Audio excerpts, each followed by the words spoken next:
A solution is saturated when I have the maximum amount of solute dissolved in a solution. When a solution is saturated, no more solute will dissolve in the solvent. The solution is full. It can't take any more. Saturation is specific and measurable. I like to illustrate this point by using my 3-chair example. Okay? Let's say I have a room with 3 chairs. I need exactly 3 people to fill or saturate my room, right? I need 1 person in each chair.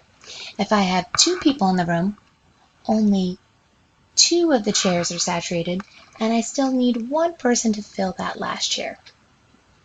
If I have 4 people in my room, that means 1 person will have to stand up because the 3 chairs are already full.